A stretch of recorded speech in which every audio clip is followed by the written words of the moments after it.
Welcome to Gayathri Karthik channel.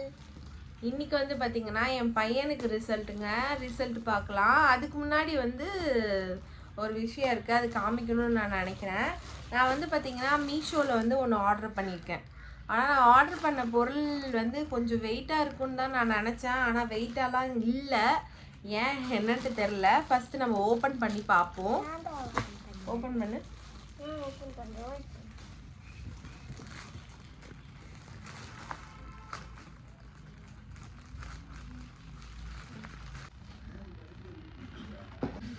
என்ன ப்ராடக்ட்னு பார்க்கலாம். 2 order பண்ணேங்க. ஒன்று வந்து 31 மார்ச்னு சொல்லியிருந்தாங்க, ஒன்று 30 மார்ச். பட் நேற்றே வந்துருச்சு. நேற்று வந்து பார்த்திங்கன்னா 25ஆம் தேதி முன்னாடியே வந்துருச்சு. என்ன ப்ராடக்ட்னு பார்க்கலாமா? எனக்கு தெரியும்.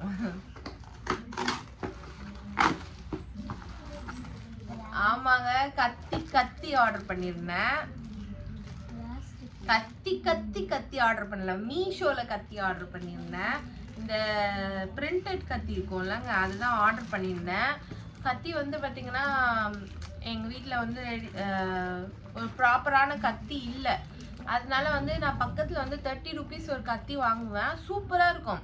ஆனால் என்ன ஆகும்னா ஒரு 1 வீக்லேயே வந்து நம்ம கட் பண்ணும்போது ஹேண்டில் தனியாக, அந்த இந்த நைஃப் தனியாக வந்துடும். அது வந்து பார்த்திங்கன்னா ஒரு நாள் டப்பக்குன்னு நான் எகிரிடுச்சு. அது வந்து சரி நான் வாங்குவேன் தான் யூஸ் பண்ணிட்டு இருந்தேன்.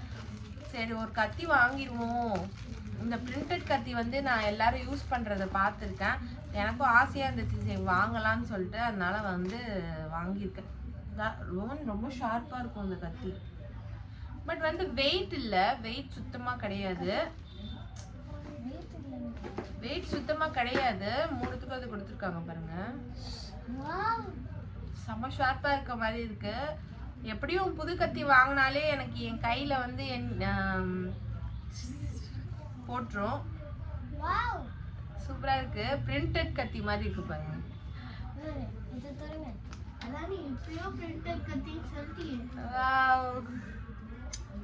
மூணுமே ரொம்ப அழகாக தான் இருக்கு. நல்லா ஷார்ப்பாக தான் இருக்குன்னு நினைக்கிறேன். பயமா இருக்கு தொட்டு பார்க்கறதுக்கு, எங்கே கிழிச்சிருமோன்ட்டு. எனக்கு இந்த புது கத்தினாலே கொஞ்சம் பயம்தான். ஏன்னா வந்து பார்த்தீங்கன்னா கண்டிப்பாக இது வரைக்கும் வந்து வாங்கின கத்தியை ஃபர்ஸ்ட் டைம் நான் வெட்டும் போதே ஒரு பதட்டத்தோடு இருக்கும். ஏன்னா அது ஃபர்ஸ்ட் டைம் வந்து கட் பண்ணனாலே என்னன்னு தெரில. எப்போ புது கத்தி வாங்கினாலும் இந்த மாதிரி வந்து பயந்துட்டே தான் இது பண்ணுவேன். ஓகே, ஒரு வழியாக நம்ம வீட்டுக்கு கத்தி வாங்கியாச்சு. பார்ப்போம் இது எவ்வளோ நாள் வருதுன்னு சொல்லிட்டு. பட் சுத்தமாக வெயிட்டே இல்லைங்க, வெயிட் சுத்தமாக இல்லை. ஓகே, இது வச்சிடலாம். கத்தி பசங்க எடுக்கக்கூடாது, கை கீறிடும். அடுத்தது இன்னொரு பொருளுங்க. எங்கே போனாலும் வீட்டுக்கு ஒன்று வாங்கிட்டு வந்து வைப்பேன், ஒன்றும் உடஞ்சிரும், இல்லை எங்கே போகும்னே தெரியாது, எங்கேயாவது கால் முளைச்சி போயிடுங்க. இது அந்த மாதிரி பொருள் தான் இது. இது இல்லைனாலும் சமாளிச்சுக்கலாம், ஆனால் இது இருந்தால் ரொம்ப ஈஸியாக இருக்கும் அப்படின்னு நமக்கு தோணும். என்ன பொருள் உங்களுக்கு கெஸ் பண்ண முடியுதா? இதுவும் வந்து கத்தி சம்பந்தப்பட்ட விஷயம்தான். நிறைய க்ளூஸ் தான் கொடுக்குறேன். சிசர்ஸ் கிடையாது.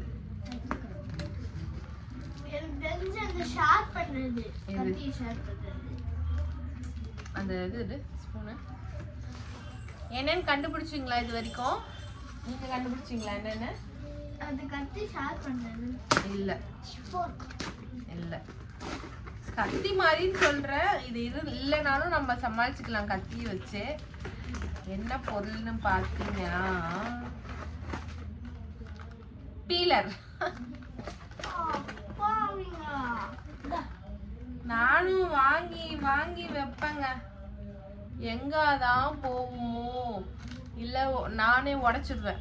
அதுவும் அந்த பிளாஸ்டிக்கில் ஒன்று விற்கும் டிமார்ட்டில், 60 rupees என்னன்ட்டு. டிமார்ட் போகும்போதெல்லாம் வாங்கி வாங்கி வைப்பேன். சரி நம்ம இன்னைக்கு மீஷோவில் இந்த கத்தி போடும்போது இது வந்து காமிச்சிது நெக்ஸ்ட்டு. அதான் நம்மளுக்கு என்னெல்லாம் தேவையோ அதே காமிக்கும் பாருங்கள். நம்ம மைண்டில் என்னெல்லாம் யோசிக்கிறோமோ அதெல்லாம் வந்து பார்த்திங்களா காமிக்க ஆரம்பிச்சிருது இப்போலாம். அந்த மாதிரி வந்து கத்தி புக் பண்ணும்போதே வந்து பார்த்திங்கன்னா இது வந்து காமிச்சுது. ஸோ வாங்கிட்டேன். இது வந்து பார்த்தீங்கன்னா டபுள் சைடு, 2 சைடு 2 சைடு வந்து இருக்கும். இந்த பக்கம் பார்த்தீங்கன்னா சின்ன சைடு பீல் பண்ணுறதுக்கு, இந்த பக்கம் பார்த்தீங்கன்னா பெரிய சைடு இருக்குது. ஸோ 2 சைடு நம்ம யூஸ் பண்ணிக்கலாம். அதுக்கு வந்து இதுவும் கொடுத்துருக்காங்க, ஒரு சைடு யூஸ் பண்ணும்போது ஒரு சைடு க்ளோஸ் பண்ணிக்கலாம். ஸோ நம்மளுக்கு எதுவும் கையில் அடிப்படாது. நல்லா வந்து அந்த காலத்தில் ஷேவ் பண்ணுறதுக்கு ஒன்று வச்சுருப்பாங்கள்ல, அந்த மாதிரியே இருக்குது பாருங்கள். ஓகே, இப்போ நான் வந்து இந்த 2 ப்ராடக்ட் தான் வாங்கினேன். இது கூட வந்து இந்த இதையும் கொடுத்துருக்காங்க, ஹேண்ட் பன் தெரியல, ஹூக்ஸ் கொடுத்துருக்காங்க, என்ன மாட்டிக்கலாம் போல இருக்கு. ஓகேங்க, இதுக்கப்புறம் வந்து பார்த்தீங்கன்னா ரெடி ஆகிட்டு ருவனோட ஸ்கூலுக்கு போயிட்டு இதுதான் ரிசல்ட் பார்த்துட்டு வரணும். சார் என்ன பண்ணியிருக்காருன்னு தெரில. அன்னைக்கு தாக்ஷாவை ப்ராங்க் பண்ணும்போதே மூஞ்செல்லாம் மாறிடுச்சு. சார் வேற வந்து அம்மா போட்டிருக்குன்னு சொல்லிட்டு கும்பலாக உட்காந்து எக்ஸாம்லாம் இல்லாமல் தனியாக உட்காந்து எக்ஸாம் எழுதிட்டு வந்திருக்காரு. நிறைய பேர் இருந்தாங்க. அந்த மாதிரி லீவ் போட்ட பசங்கலாம் மொத்தமாக எழுதியிருக்காங்க போல இருக்கு. பார்ப்போம் இவர் என்ன ஆச்சுன்னு தெரியல. போயிட்டு இன்னைக்கு கார்டு வாங்கிறதுக்கு ருவன் சாரை வந்து வர சொல்லியிருக்காங்க. பார்க்கலாம், பார்த்துட்டு உங்களுக்கு வந்து என்னன்னு சொல்கிறேன். கிளம்புறதுக்கு முன்னாடி சிம்பிளாக டிஃபன் செஞ்சு பசங்களுக்கு கொடுத்துட்டு போயிடுவோம் தாங்க செஞ்சிட்ருக்கேன். என்ன டிஃபன் பார்த்தீங்கன்னா யூனிவர்சல் டிஃபன் தான், உப்புமா. ஆனால் ரவை உப்புமா கிடையாது. சுத்தமாக என் பசங்களுக்கு ரவை உப்புமா பிடிக்காது. சேமியா உப்புமா தான் பண்ணியிருக்கேன்.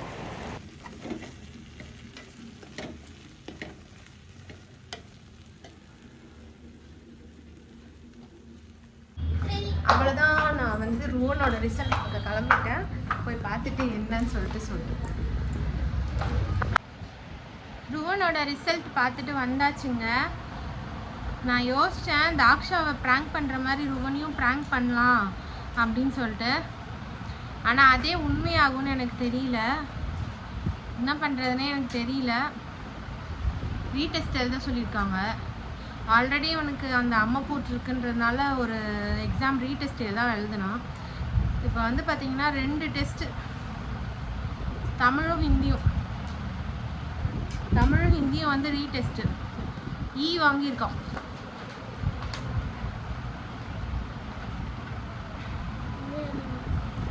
வாங்கியிருக்க. என்னது?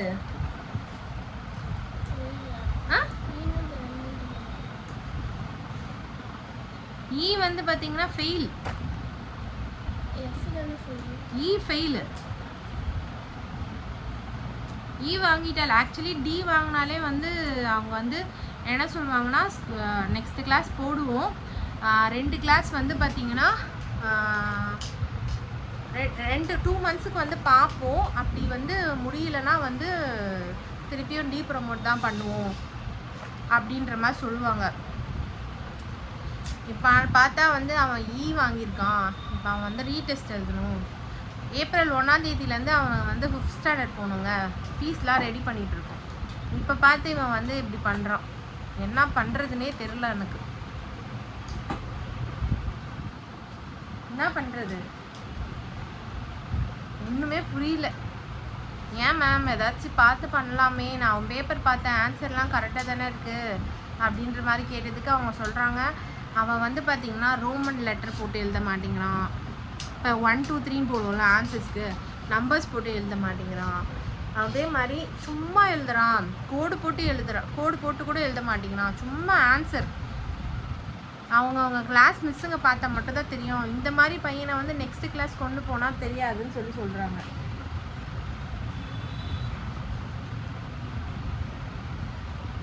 இப்போ என்ன பண்ணுறது? நான் சொல்லு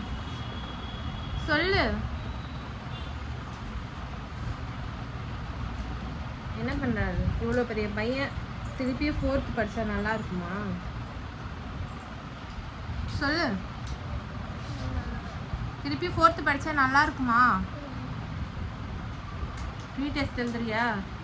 படிக்கிறியா? திருப்பி படிக்கிற? ரீடெஸ்ட் தான் அங்கிள், ரீடெஸ்ட் தான். தமிழும் ஹிந்தியும் ஒழுங்காகவே பண்ணல.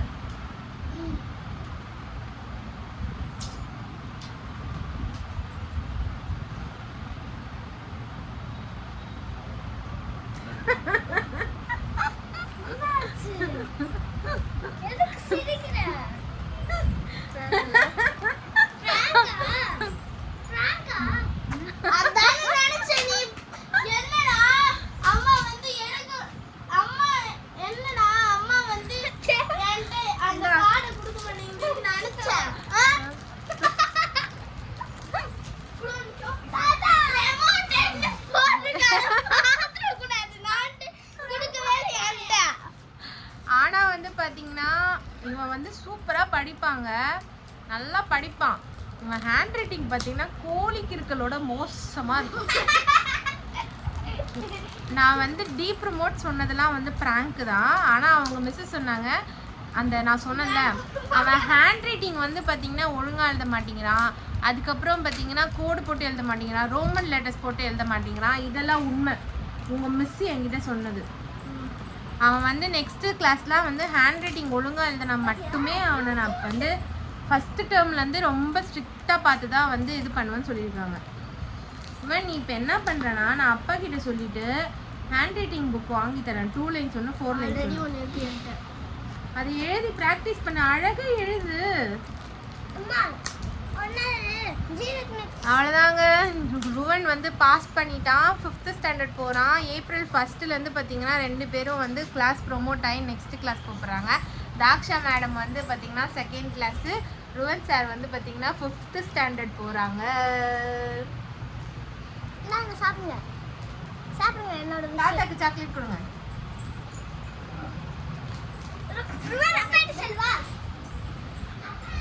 அவ்வளோதான். உங்களுக்கு இந்த வீடியோ பிடிச்சிருந்தா லைக் பண்ணி ஷேர் பண்ணி கமெண்ட் பண்ணுங்கள். அப்புறம் காயத்ரி கார்த்திக் சேனலை சப்ஸ்கிரைப் பண்ணுங்கள். கூடவே பக்கத்தில் இருக்க பெல் பட்டனை ப்ரெஸ் பண்ணிக்கோங்க. ஸோ தட் நான் போடுற வீடியோஸ்லாம் நோட்டிஃபிகேஷன்ஸாக வரும். உங்கள் பசங்க வீட்டில் இருந்தாங்கன்னா அவங்க ரிசல்ட் என்னாச்சுன்னு சொல்லிட்டு கமெண்ட் பண்ணுங்கள். பாய், நெக்ஸ்ட் வீடியோவில் பார்க்கலாம். தேங்க்ஸ் ஃபார் வாட்சிங். அப்புறம் நான் வாங்கின ப்ராடக்டோட லிங்க் வந்து இந்த வீடியோட டிஸ்கிரிப்ஷனில் கொடுத்துருக்கேன். உங்களுக்கு தேவைப்பட்டால் வாங்கிக்கோங்க. சீப்பஸ்ட் ப்ரைஸில் தான் கிடச்சிது, அதனால தான் நான் வாங்கினேன். உங்களுக்கு ஹெல்ப்ஃபுல்லாக இருந்தால் நீங்களும் வாங்கிக்கோங்க. பாய்.